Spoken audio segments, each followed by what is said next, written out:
Hi, everyone, and welcome to my talk. I'm going to be giving a talk about my open source contributions, contributing beyond code.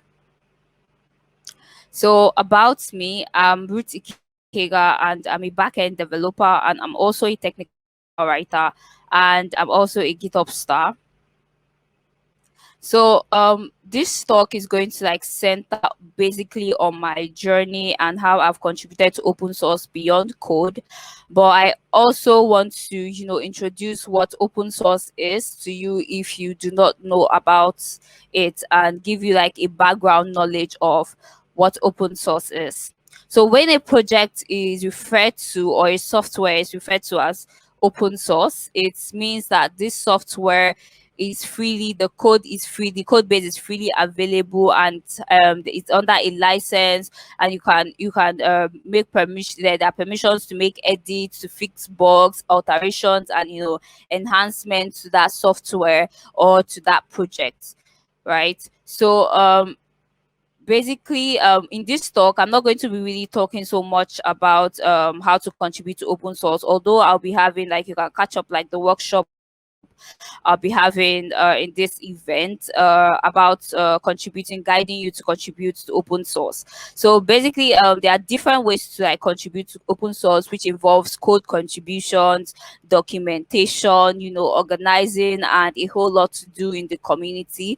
I'd advise you catch up the workshop I'll be giving later on this conference, so to help you in case you have not contributed to open source before, or you do not know your way around contributing to open source, which would help you contribute to open source. So let's talk about me and my journey in open source contributions. So this screenshot right here is is a tweet I made sometime last year, June 20th. So there's this initiative by the Open Source Community Africa and the She Code Africa, right? It's called WOSCA. So WOSCA here means Women of Open Source Community Africa. So there was that day was the launch of this initiative, and with the launch it followed a challenge, something similar to Hacktoberfest, right? So it was just in the month of July, make some contributions to different open source projects and organizations, and get an incentive or a reward at the end with the persons with the highest number of pull requests. So on this particular day, on the launch, there was like a Git tutorial by Zainab Abubakar on how to on how to push, how to contribute to open source with the First Contributions repository on GitHub. Is a really very popular one. You should check it out. First Contributions, where you like add your name to the contributors list. So on the launch day, after I made the first pull request, I went on Twitter and I tweeted about it, and you see how many engagements this got, with people telling me congratulations just with adding my name to a contributors list. It was about 202 likes and so many wonderful comments about how giving me congratulatory notes on how to on contributing to open source for the first time. So that was like the start of something beautiful for me. So my open source contributions started with the WOSCA challenge, and in this talk I'm going to be taking you step by step through the organizations I have contributed to, and how I was able to make meaningful contributions in open source beyond code.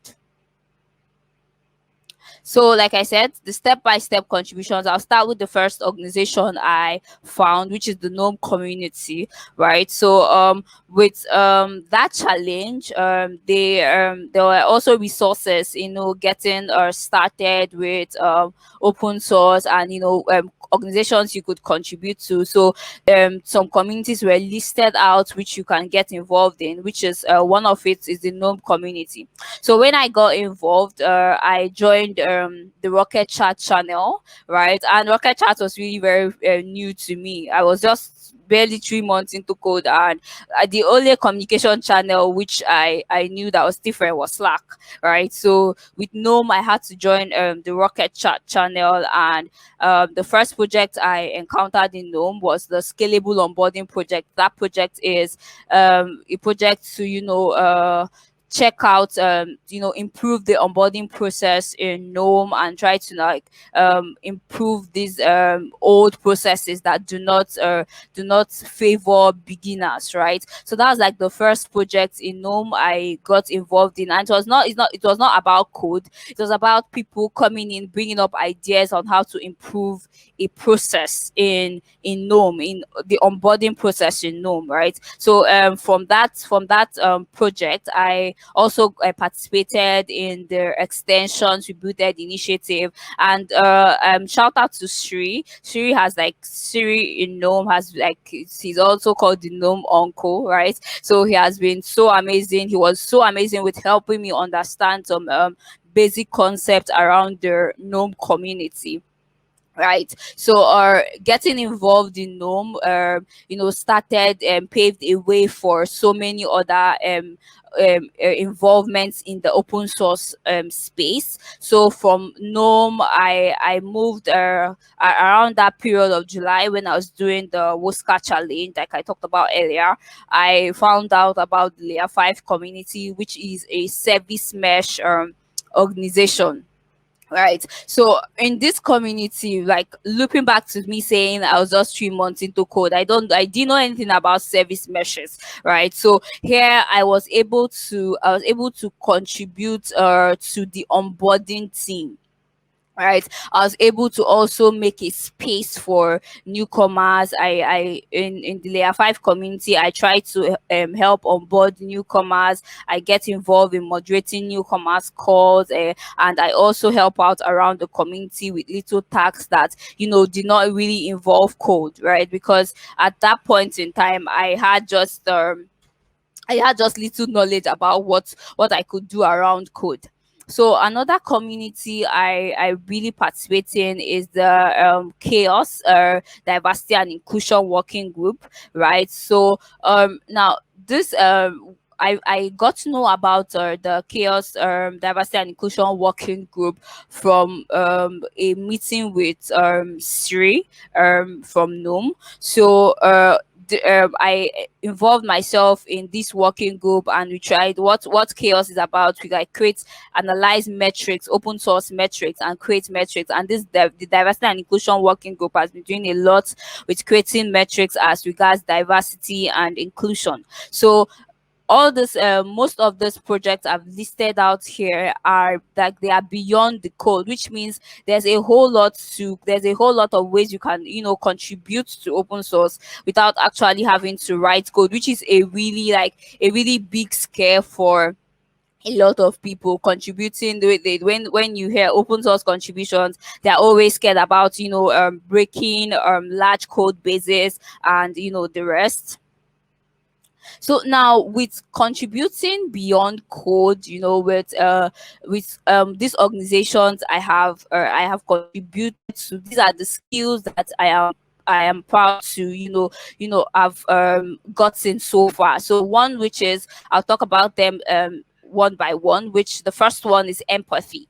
So with contributing in the community, with getting involved in the community, I have grown empathy, right? So because I get to talk to newcomers. You know how frustrating it would be coming into a project, knowing your way around the onboarding team. So I've learned to apply empathy in answering questions, in going around the community, and helping others out, helping out in the community. So I have gained empathy, right? So another thing is moderating. Like I said earlier, most of these communities I am part of, I try to also take part in moderating meetings, in moderating sessions, and even volunteering in conferences to moderate. I know I volunteered for the All Things Open conference last year,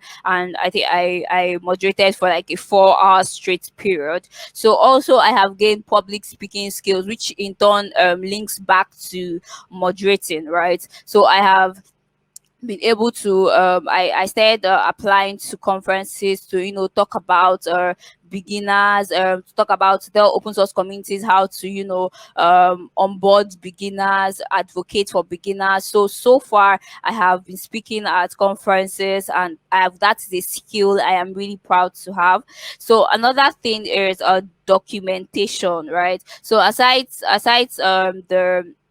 the community work, I also try to involve myself in enhancing the docs to the communities I contribute to and the projects I contribute to, which is documentation is one key thing in a project, right? You can't know your way around the project without documentation, right? So the another skill is people skills, management skills. So far with like engaging in the community and contributing to these open source organizations, I've been able to get people skills, how to manage people and how to get feedback from people and the rest of it. So look now, the biggest recognition so far for me in contributing to open source is at October, during October, November, I joined the GitHub Stars program as like the first female GitHub Star in Africa, and it was really it owes back to my contribution so far in the community, right? My how I have been able to enhance the project I belong to, how I've been able to make impact, right? It goes beyond the number of changes I have made, but it's just about the impact I have made in the community, the people I have helped along the way, right? So this was like the biggest recognition for me so far in my open source journey. And like I said earlier, when people hear about open source, all sometimes beginners what they think about is how can I contribute to a large code base as this, how can I help the issue is too technical for me. So I want to this talk just centers around telling you that you can contribute to open source without writing code. And open source is not just about code. There's a whole lot you can do to the community. So if you're listening and you're yet to contribute to open source, do not be scared of contributing just because you cannot contribute code wise. There are different other ways you can contribute to open source without writing code. And if you're a community member or an open source contributor listening to this talk, please encourage others that do not contribute code, that contribute via the community. They are also valuable. And come catch, if you've not contributed to open source before, like I said earlier, I'm going to be giving a workshop and I'll be guiding you through contributing to open source, how to use Git and all those other little help along the way. So at this point, I'll end my talk with telling you to contribute to open source today if you've not contributed, right? And you can contact me on Twitter at Ikega Ruth. Always you can shoot me a DM. I would always respond, and you can shoot an email to me. And this is my GitHub handle. And thank you for listening to my talk. And I hope you enjoy the rest of the conference.